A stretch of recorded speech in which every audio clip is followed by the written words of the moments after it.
Back to the trending சமையல். நான் இப்போ வந்து நம்முடைய சேனல்ல வந்து செம்ம சூப்பரா சாம்பார் சாதத்துக்கும் ரச சாதத்துக்கும் ஒரு செம்ம சூப்பரான காம்பினேஷனான ஒன்று இது வஞ்சர கருவாடு தொக்கு செய்ய போறேன் ஃப்ரெண்ட்ஸ்.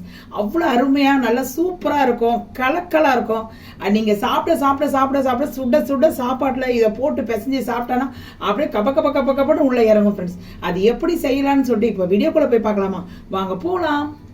இப்போ வஞ்சர கருவாடு தொக்கி செய்யறதுக்காக வந்து நான் 100 கிராம் வஞ்சர கருவாடு எடுத்திருக்காங்க. நல்ல தொங்கர பீஸ் பீஸா போட்டிருக்குது.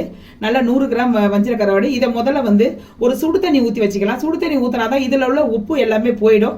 இதில் உள்ள அந்த மேலே இருக்கிற தோல் அந்த பிளாக் எல்லாம் போயிடும். இப்போ சுடு தண்ணி ஊற்றிடலாம். இப்போ பாருங்க, நான் சுடு தண்ணி மேலே ஊற்றுறேன் பாருங்க. அப்படியே ஒரு 5 நிமிஷம் அப்படியே இருக்கட்டும்.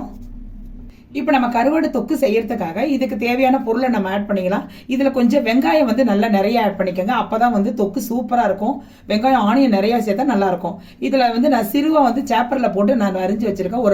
ஒரு வெங்காயம், பெரிய வெங்காயம் வந்தால் ஒரு வெங்காயம், சின்ன வெங்காயம் இந்த மாதிரி 2 வெங்காயம் அரிஞ்சு வச்சிருக்கேன். 2 தக்காளி அரிஞ்சு வச்சிருக்கேன். 2 தக்காளி அரிஞ்சு வச்சிருக்கேன். அதுக்கப்புறம் வந்து கொஞ்சம் இது பிறகு பூண்டை வந்து சின்ன சின்னதாக அரிஞ்சு வச்சிருக்கிறேன். ஒரு பச்சை மிளகாய் வந்து ஒரு 2-3 பச்சை மிளகாய் எடுத்துங்க. பச்சை மிளகா போனால் நல்லா வாசமையாக இருக்கும். அதுக்கப்புறம் கொத்தமல்லி. இவ்வளோதான் தேவையான பொருள். இது எப்படி செய்யலாம்னு நம்ம பார்க்கலாம். இப்போ நம்ம கருவாடு தொக்கு செய்ய ஆரம்பிச்சிடலாங்க. இப்போ வந்து ஃபர்ஸ்ட் ஒரு கடாய் எடுத்துங்க. இப்போ கடாயில் வந்து நம்ம வந்து இது நல்லெண்ணெய் ஊற்றிக்கலாம். நல்லெண்ணெய் தான் நல்லா டேஸ்ட் இருக்கும். கடுகு போட்டுக்குங்க. கடுகு பொரியட்டும். கடுகு பொரிஞ்சிச்சுங்க. கடுகு பொரிஞ்சோடனே இந்த பச்சை மிளகா போட்டுடலாம். பச்சை மிளகா போட்டோடனே பூண்டை போட்டுடலாங்க. நீங்கள் பூண்டு தட்டி கூட போட்டுக்கலாம்.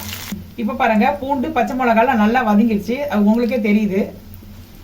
இப்போ வந்து ஆனியனை போட்டுருங்க. ஆனியன் நல்லா கொஞ்சம் நல்லா வதங்கட்டோங்க. வதங்கினாதான் டேஸ்ட்டு. இப்போ பாருங்க, வெங்காயம் நல்லா வதங்கிடுச்சு. இப்போ தக்காளி போட்டுருங்க.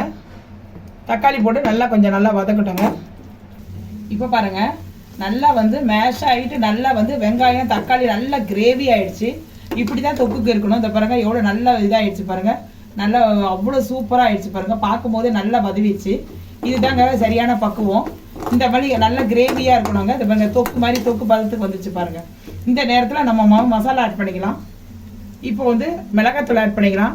தேவை காரத்துக்கு ஏற்ற பண்ணிக்கோங்க. ஆல்ரெடி பச்சை மிளகாய் ஆட் பண்ணியிருக்கோம், அதனால காரத்துக்கு ஏற்ற ஆட் பண்ணிக்கோங்க. தனியாத்தூள் ஆட் பண்ணிக்கோங்க. கொஞ்சோண்டு மஞ்சத்தூள் ஆட் பண்ணிக்கோங்க. கொஞ்சோண்டு சீரகத்தூள் ஆட் பண்ணிக்கோங்க. நல்லா வாசனையாக இருக்கும். மசாலாலாம் மிக்ஸ் பண்ணிக்கோங்க. இந்த நேரத்தில் நம்ம கருவாடெல்லாம் ரெடி பண்ணி நம்ம நல்லா கழுவி ஃப்ரெஷ்ஷாக கழுவி வச்சுருக்கோம் இல்லைங்களா, அதை ஆட் பண்ணிக்கலாம். பாருங்கள் எவ்வளோ சூப்பராக இருக்குது. பார்க்கும் போது அல்டிமேட்டாக இருக்குது பாருங்கள். அப்படியே ஒரு கை சுட சுட சோறை எடுத்து இதை அப்படியே இந்த தொக்கை போட்டு சாப்பிட்டீங்கன்னா அப்பா அப்பா அப்பா தேவாமிர்தமாக இருக்குங்க.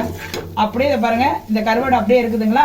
ரொம்ப கிண்டாதீங்க, ஓகேங்களா? ஏன்னா வந்து உடஞ்சிரும். ரொம்ப கிண்டாதீங்க. இதில் அப்படியே கொஞ்சம் லைட்டாக தண்ணி ஆட் பண்ணிக்கோங்க. கொஞ்சம் வேகட்டும். அப்போ தான் கிரேவி பக்குவத்தில் வரும். கொஞ்சம் நல்லா வேகட்டும். இதில் கொஞ்சோண்டு உப்பு ஆட் பண்ணிக்கோங்க. ஆல்ரெடி வந்து நம்ம கருவாட்டில் உப்பு இருக்குது, அதனால் பார்த்து ஆட் பண்ணிக்கோங்க. கொதிக்கட்டும். இப்போ பாருங்க, நல்லா கம்ம நல்ல வாசனையாக இருக்குங்க. செம. இப்பயே வந்து சாப்பாடு சாப்பிடணும் போல இருக்குதுங்க. இப்போ பாருங்க, எண்ணெய்லாம் பிரிஞ்சு மேலே வந்து நிற்கிதுங்களா. இதில் கொஞ்சம் வந்து எண்ணெய் கொஞ்சம் தோணா ஊற்றுங்க ஃப்ரெண்ட்ஸ். ஏன்னா வந்து கருவாடு தொக்குக்கெல்லாம் எண்ணெய் கொஞ்சம் தோணா ஊற்றினாதான் டேஸ்ட் நல்லா இருக்கும், ஓகேங்களா? இப்போ பாருங்க, எண்ணெய் பிரிஞ்சு அப்படியே மேலே நிற்கிதுங்களா. அதை பாருங்க, அப்படியே நிற்கிது பாருங்க. அப்படியே நிற்கிது பாருங்க. அப்படியே நான் கருவாடு எடுத்து பீஸ் எடுத்து காட்டுறேன் பாருங்க. இதை பாருங்க, அப்படியே சூப்பராக இருக்குது பாருங்க. இதை பாருங்க பாருங்க எவ்வளோ செம்ம சூப்பராக இருக்குது பாருங்க. நம்ம அப்படியே போட்டது பிள்ளையா இருக்குது பாருங்க. அவ்வளோதான் ஃப்ரெண்ட்ஸ். இது அப்படியே நம்ம அப்படியே எடுத்து இதை பாருங்க எடுத்துட வேண்டியதான். அவ்வளோதான். செம்ம சூப்பராக இருக்குங்களா. இப்போ கருவாடு தொக்கு ரெடி ஆயிடுச்சுங்க. இப்போ நம்ம இறக்கும் போது அப்படியே கொத்தமல்லி போட்டு நம்ம இறக்கிடலாம். நம்ம சூப்பரான கருவாடு வஞ்சர மீன் கருவாடு தொக்கு ரெடி ஆயிடுச்சு. இப்போ இறக்கிடலாம். இப்போ பாருங்க, செம்ம சூப்பராக. இப்போ நம்ம இதில் போட்டுடலாம். இப்போ பாருங்க, செம்ம சூப்பரா அல்டிமேட்டா கலக்கலான ஒரு இது வஞ்சர கருவாடு தொக்கு செஞ்சு வச்சிருக்கேன் பாருங்க. இது நல்லா சாம்பார் சாதம் வச்சுங்கனாலும் சரி, நல்லா சுட சுட வெறும் சோத்துல போட்டு சாப்பிட்டாலும் சரி, இல்லை அந்த ரசம் சாதத்துக்கு வந்து ஏற்ற காம்பினேஷன் எதுனா கருவாடு தொக்கு தாங்க. அதுவும் அந்த வஞ்சர கருவாடு தொக்கு இருக்கு பாருங்க. அப்பா வாயில அது எச்சு ஊறுது ஃப்ரெண்ட்ஸ். அவ்வளோ அழகாக அருமையாக இருக்கும். இதே மாதிரி நீங்களும் செஞ்சு பார்த்துட்டு எப்படி வந்தது சொல்லுங்க ஃப்ரெண்ட்ஸ். இதை பாருங்க எந்த அளவு இருக்கு பாருங்க. பார்க்கறதுக்கே அல்டிமேட்டாக இருக்கு பாருங்க. கருவாடு அப்படியே பார்க்கறதுக்கு செம சூப்பராக இல்லை பாருங்க. நீங்களே பாருங்க. அந்த அளவு இருக்குது ஃப்ரெண்ட்ஸ். நீங்களும் செஞ்சு பார்த்துட்டு எப்படி இருக்குதுன்னு சொல்லிட்டு கமெண்ட் செக்ஷனில் சொல்லுங்கள். இந்த வீடியோ பிடிச்சிருந்தா ஒரு லைக்கை ஒன்று தட்டி விடுங்க. சப்ஸ்கிரைப் என்னுடைய வீடியோவுக்கு ஒரு சப்ஸ்கிரைப் பண்ணுறதா இருந்தாலும் உங்களுடைய இஷ்டம். அதுக்கப்புறம் வந்து உங்களுடைய ஃபேமிலி நண்பர்களுக்கு இதை ஷேர் பண்ணி விடுங்க ஃப்ரெண்ட்ஸ். அதுக்கப்புறம் வந்து என்னுடைய வீடியோ பார்க்கும்போது ஒரு பெல் ஐக்கானை கிளிக் பண்ணனா நான் போடுற வீடியோஸ் எல்லாம் உங்களுக்கு அப்லோடில் நோட்டிஃபிகேஷன் டெய்லியும் வரும் ஃப்ரெண்ட்ஸ். இதோடு உங்களுடன் விடைபெறுவது உங்கள் அலமேலு. நாளைக்கு ஒரு புது டிஷ்ஷோடு சந்திக்கும் வரை விடைபெறுகிறேன். ஓகே தென் பாய்.